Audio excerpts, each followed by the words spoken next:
Hello, this is your session 5.1 mini lecture for entrepreneurship featuring the development of an effective business plan. So today we're going to be talking about the construction of a business plan and the elements towards that. But one of the things we need to remember beforehand is to understand the purpose of a business plan and also to try to avoid these pitfalls when you're creating a plan for your venture. So the first is before you start your business, you need to have a goal, a realistic goal. It can be in terms of your sales, in terms of your profit, but it has to be realistic. Of course, we dream of big things, we dream of making millions of dollars, but we need to be more realistic and making sure that we're not exaggerating our own feelings or our own feelings for the business that we've created. Second pitfall to avoid is anticipating roadblocks. So if you don't anticipate what are the possible problems of your business, then when it comes to that roadblock, you might be in a state of panic, or you may not be prepared to handle that particular um, challenge. Third is we must have commitment and dedication. So if we go into a business, we have to be wholeheartedly in this business. Those of you who have watched this TV show um, called Shark Tank, you may have seen that on TV, where these judges who are actually entrepreneurs themselves or investors um, come and meet with contestants who are trying to pitch to them their business. You will see that one of the things that they look at is whether that person is committed to this business or not. You know, you can't just have an idea and sort of say, well, I'm going to pass this idea to somebody else. You have to sort of show that you are really in it and you're going to be putting your full concentration in that business. So the fourth pitfall is a lack of demonstrated experience in business or even in the technical aspect of that business. So one of the things I look at is, for example, you want to start a restaurant, but you may have some business knowledge, but if you've never started a restaurant before, that means you lack the technical knowledge to do so. And many uh, venture capitalists may in fact say, well, you know, that's a scary prospect for them to be investing in a business wherein the head entrepreneur has never had an experience running a restaurant. The fifth pitfall to avoid is you may not have a market niche or a segment. In other words, you know, you're trying to compete with in a large market, and you may be competing against huge competitors that are already there, and in which case you don't really stand a chance considering the amount of resources that your competitors might have. So the best really is to identify a small market that you can develop into the future into something larger. Okay, so before we come out with a business plan, what you need to have first is what we call a business model canvas. And what it is, it's like a scratch paper. It's like a place where you can put in your notes and your ideas into an unstructured piece of paper. It might just be a handwritten paper.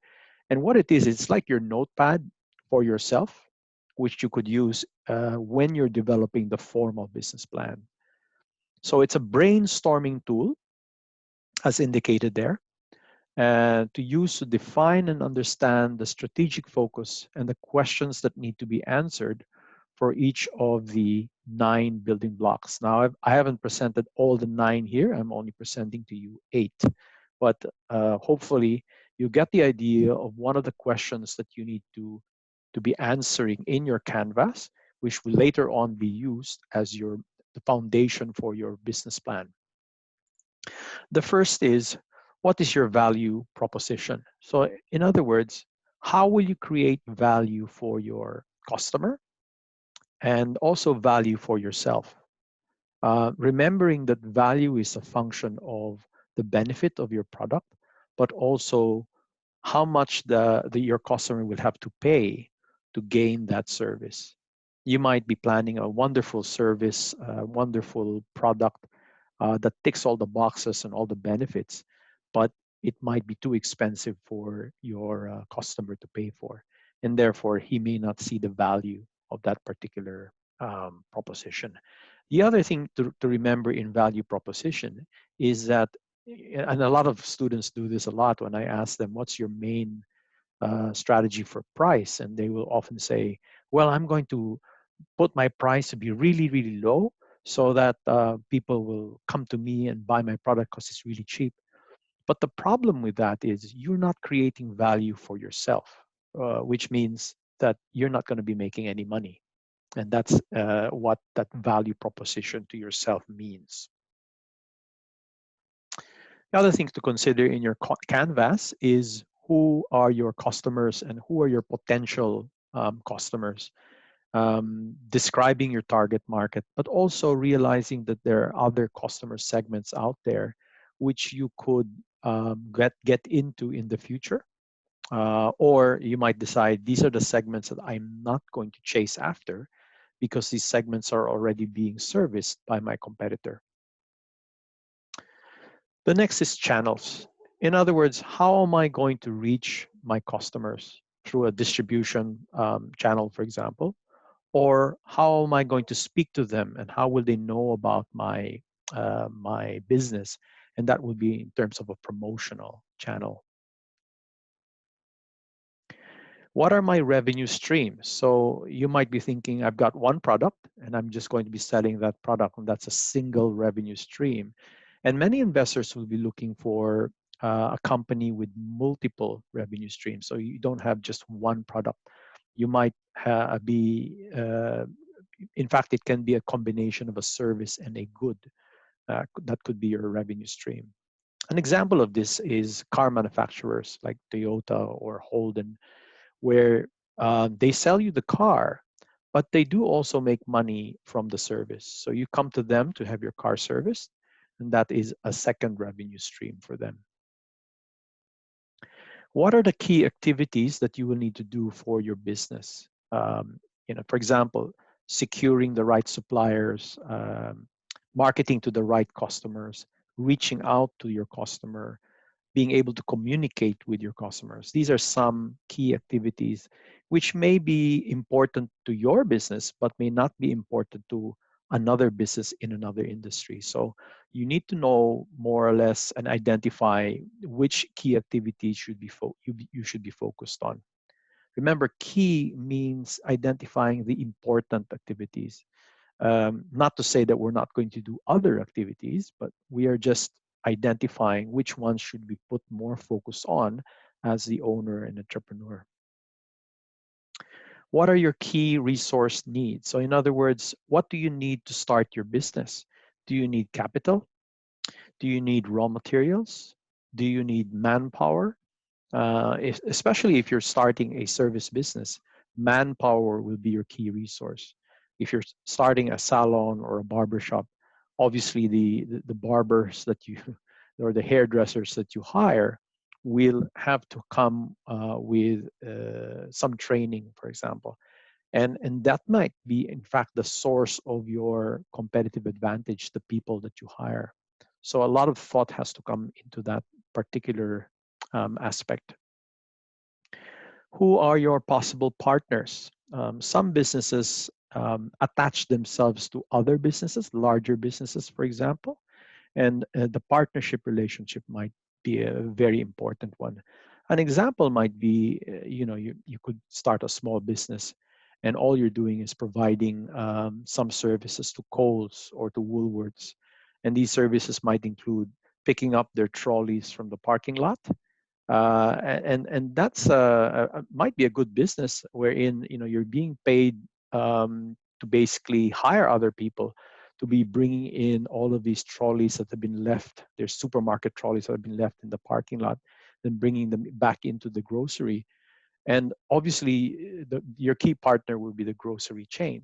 and how will you sort of take care of these partners, and how will you sort of establish yourself with these large companies? What is your cost structure? As a service, for example, what will be your biggest cost? Will it be your manpower? Or if you're a good company, in other words, you supply or you sell goods or physical goods, then what is your main raw material, and what will be your variable cost? Okay. So after you do all of those brainstorming within what we call a business model canvas, the next step, of course, is to draw up a business plan. And what that is a more specific and detailed exploration of the venture's goals and operations. And in fact, this is what is required in this unit. Our last assessment, our final assessment, will be the complete business plan that you need to submit and, of course, present as well. So the business plan is a written document that details the current status of your business. If your business has not been created and it's just a germ of an idea, then that has to be stated.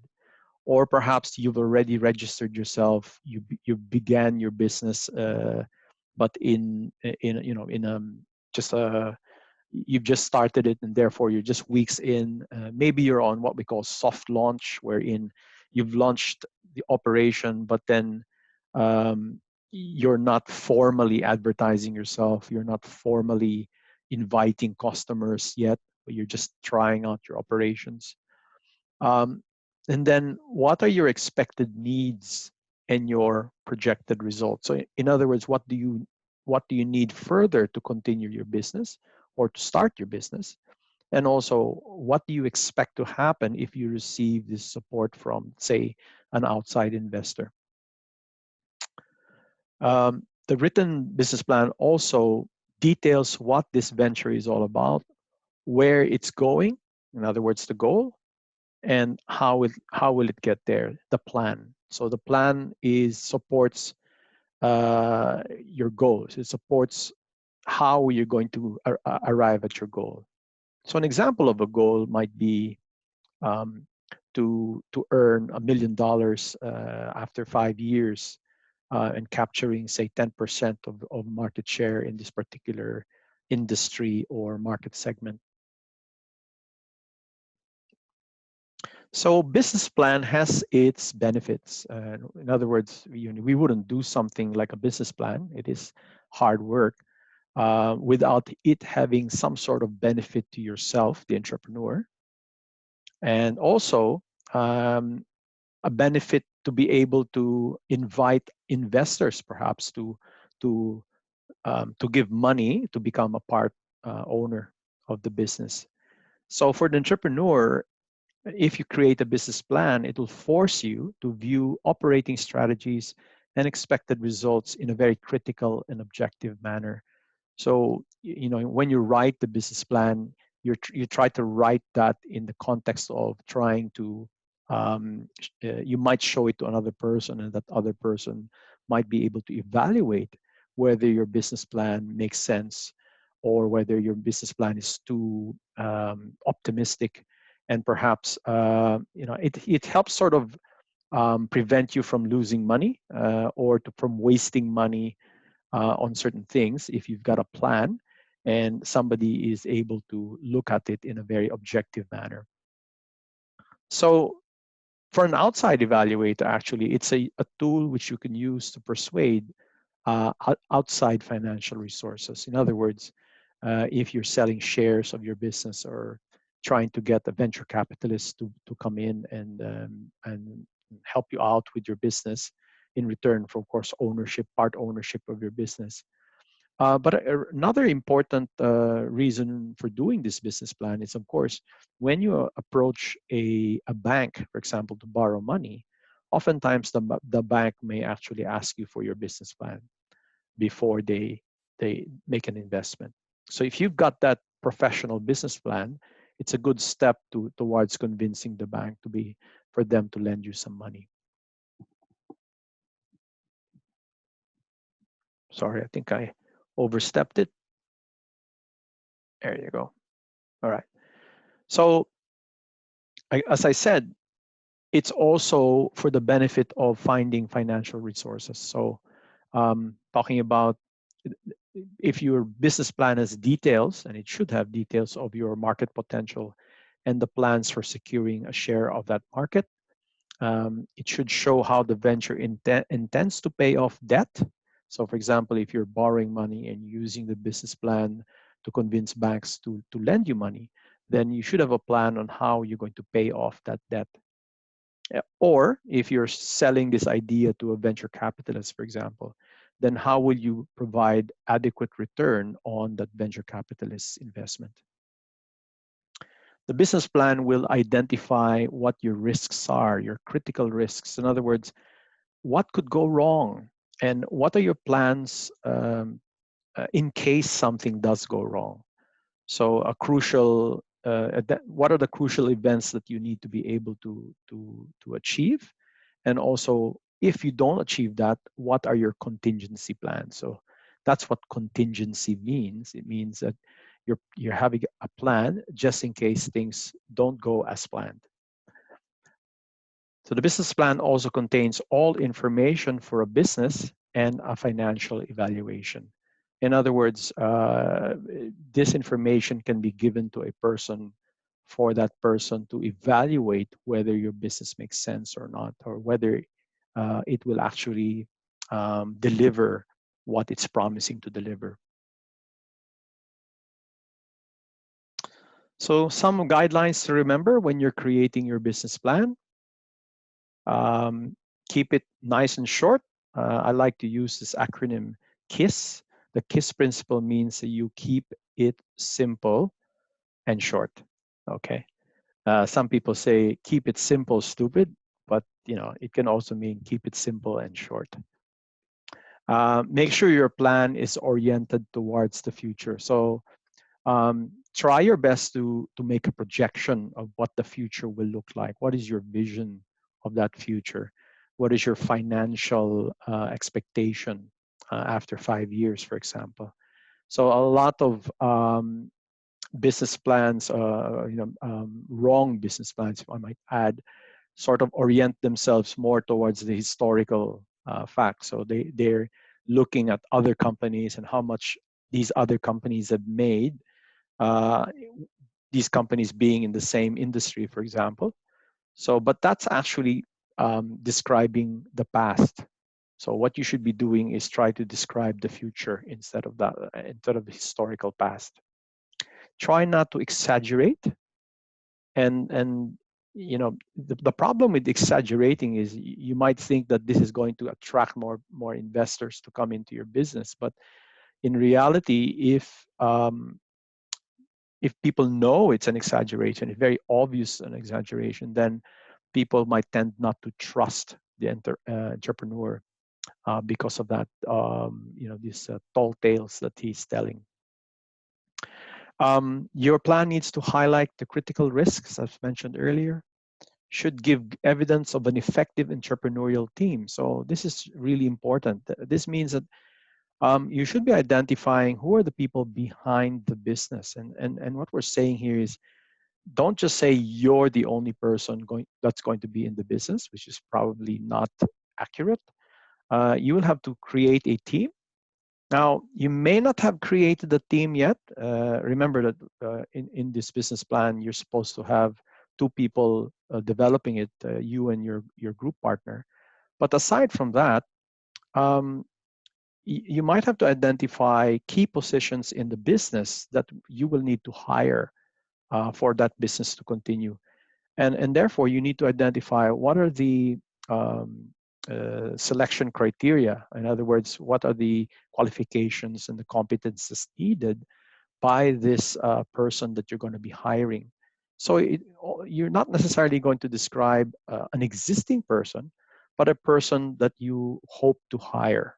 Okay, so the other thing, a good guideline to have as well is do not over diversify. And what this really means is that, if you're in the restaurant business, try to keep within that restaurant, that particular industry, and don't think of having 2 or 3 products from different industries. For example, oh, I'm a restaurant, but I'm also going to be going into distribution of mushrooms or whatever it is.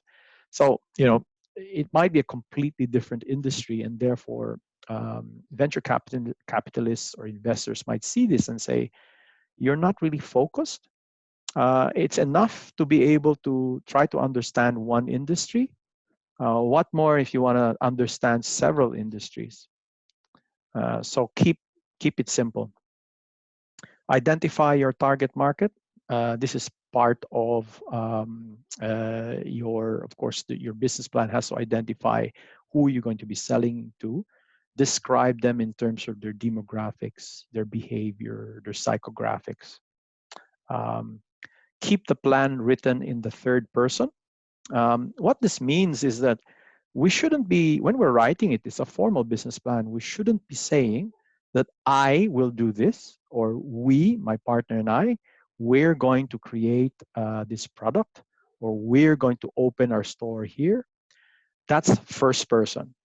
What you should do when you're writing it in third person is refer to yourself as Mr. Valdez or Mr. Kwan, and basically say that Mr. Kwan and Mr. Valdez are going to be doing this.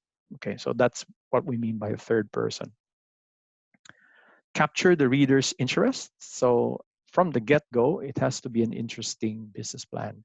From the very, very first start, you need to be able to get that reader interested and to keep that person reading. So, and I'll explain later about what's a good way to get the interest of a reader. So some questions that need to be answered, and I'm not going to go into all these points. I'll just talk about those that are in bold. Is your plan organized so key facts leap out at the reader? So in other words, just when the reader is reading it and he's asking himself, so what about this this problem that I might encounter? Now, if you anticipate that, and the key facts are really, really compelling, then you're satisfying the reader and basically the questions that the reader is trying to ask. Why will customers buy? That's probably the most important question your business plan has to answer. How much better is your product or service compared to your competitors? And do you have a sustainable competitive advantage? So when I say sustainable, it means that you might have an advantage now, but if your competitor copies that advantage or copies that feature, then it's not a sustainable one if your competitor is able to just copy what you're doing. And basically, that's not a sustainable competitive advantage. Okay, so here are the elements of a business plan. By the way, these are the same elements that you might see in the assessment description that I put up on Moodle, which describes what you're really supposed to do for your business plan. The first part is the executive summary, and I'll give you a little bit of tips on how to do that. Basically, the executive summary is the first part of your business plan, and it has to be really, really interesting. It should capture the imagination of the reader right away, but it's got to be very short and simple. Second part is the description of your business. Here you get into more detail. By the way, the executive summary is a summary of the entire business plan. So, what your business is, how will you market it, how will you operate, how will you gain financial resources, and how do you sort of exit the business, all in half a page or 1 page, because that's basically the role of an executive summary. The business description goes into more detail about your industry, about why your product is unique, and what kind of value it's going to deliver to your customers and to yourself as well. Third part is about marketing. So the research and analysis part, the target market, the size of the market, who are your competitors, what market share you plan to gain, and your marketing plan. So in other words, what's your product, your price, your promotion, and your distribution strategy, the 4 Ps. You'll notice that in your midterm, the questions I asked you actually helped you basically describe your business and talk more about your business, your marketing plans. So we've already done this. This is not something new to you. In fact, for your business plan, I urge you to go back to your midterm, grab whatever things that you've written down there, improve on it if you need to. And I will be giving a lot of comments in your midterm, which will help you adjust your plans, and use all of that and put them as the first part of your business plan. The next section of your business plan, this would of course form the part 2 of your business plan, would be the operations. So identifying your needs, your personnel needs, your operational procedures, your location and where you're going to be operating from, how far are you from suppliers. And the next section is about the management of your business. Who will be the lead person, the CEO, so to speak, Chief Executive Officer. But also, who are your right-hand people, and what are they going to be focusing on the business? So, for example, typical division of labor might be one group partner becomes the CEO, the other person becomes like a joint CEO or a chief financial officer. So one person might be focused on marketing and the other person might be focused on finance. And that would be a typical distribution of labor for the two people within your entrepreneurial venture. But then you need to branch out and you need to sort of figure out who are the other people that you might need and what roles will they be playing. You might need a person in charge of operations or production. You might need a person in charge of research and development or a person in charge of human resources, for example. So if you're going to be hiring somebody from human resources or for human resources, then you need to know what kind of qualification must this person have, what kind of experience must he have, and actually state this in your plan. The other thing is your legal structure. Are you going to be a sole trader? Are you going to be a partnership? Or are you going to form a proprietary or a limited partnership wherein you're only liable for the money that you put into the business, and beyond that, then you're not liable for any debts and liabilities that might come when you're operating the business. Will you have a board of advisors or directors? And who are your consultants when you're starting a business? A friend of mine, she started an agricultural business back home. She started a farm basically to supply vegetables to many restaurants in her locality. But she didn't know anything about planting vegetables. So she needed to get a consultant, a technical consultant to help her. She managed the business, but she had a technical consultant to help her on the agricultural side of actually raising the vegetables. Her background was in marketing, so that part she handled. She was able to look and find clients. That's because that's her strength. But the actual production, she needed to hire somebody to help her um, uh, raise the vegetables basically. Next part will be the financial portion. And you will need a profit and loss or an income statement, a cash flow statement, break-even analysis. These, by the way, we'll talk about more in a later section. Your cost, how will you be controlling your costs? And also your budget. So the future would mean, actually most of these are budget figures. So in other words, these are all plans for the future. Or in other words, they're estimates. We don't know for sure whether you will actually accomplish it. This is like an example of a goal. Pro forma, as a matter of fact, means it is something for the future. It's an estimate. Okay, critical risks, that has to be a section within your business plan where you're discussing potential problems. And if you've got a potential problem, what then is your contingency plan or your course of action in case that happens? And then lastly, what is your harvest strategy or your exit strategy? So do you plan to be in this business forever?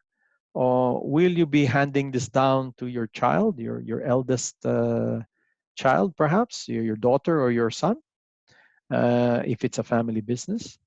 Or are you planning to turn it into a public company and sell your shares to other owners? So these are some of the things you need to be discussing in that section. Second to the last is a milestone schedule. So what you're supposed to do is take up all the key activities that you're planning, like for example, hiring new people, selling your first product. All of those milestones have to be plotted in a Gantt chart. And I'll give you what a Gantt chart will look like. It looks like this. Okay, so a Gantt chart, it's named after a person named Gantt, by the way, is basically you have the activities plotted out on the y-axis. What are the things you're going to be doing? By the way, these are just examples. This may not pertain to you, especially if your business is a service and not a manufacturing business. This idea here is more of terms of manufacturing. And then you plot on the x-axis your period, your time period. So the first week, the second week, third week. And you basically shade, for example, business registration, you will shade that. That will be your first activity that you will be doing when you start operations or when you start the development of your business. You might have a prototype. Remember, the prototype is if you're producing a product, it'll be your first test product. Might not be the real product itself, but it's designed so that you can learn from it. And you might be developing that in the same time you're registering your businesses, and so forth, so on. You'll see that I've colored some in blue and colored some in red. Now, the intention here is to say that those that are colored red are what we call key activities or critical success activities, where if you are not able to complete that, then everything else will slow down. So um, it's a critical path, in other words, identifying that these are the things that you need to absolutely do at the critical moment, at the time period. And if you delay that, everything else will get delayed. So that's a good idea to identify the red activities. Okay, so all the way, this is actually a very short milestone schedule. It might even go beyond this. Some milestone schedules can be several pages long, which begins with a prototype development and ends with basically your first or your second year sales, and your reporting of the sales to your investors, et cetera, et cetera. Okay, so some helpful hints when you're developing the business plan. Again, I'm not going to go into too much detail, just reading to you some of the bold highlights here. Your executive summary should not be more than half a page. Try to keep it, well, you can go beyond half a page, but definitely not more than 1 page, especially for our purposes. Now, if you're developing a real business plan and you might be proposing this to a real investor, then maybe your executive summary might be longer. But for our intentions as a simulated business plan, then just half a page to 1 page will be quite enough. And make sure that the executive summary is not an introduction. What it is it gives an idea of the entire business plan all in that short space. So don't stop with a description of the industry and stop there. You need to get into slightly more details, like for example, who your owners will be, who your employees will be, what are some key risks involved, and of course your financials. What, as a return on investment, what's a percentage that an investor might expect to see in this business.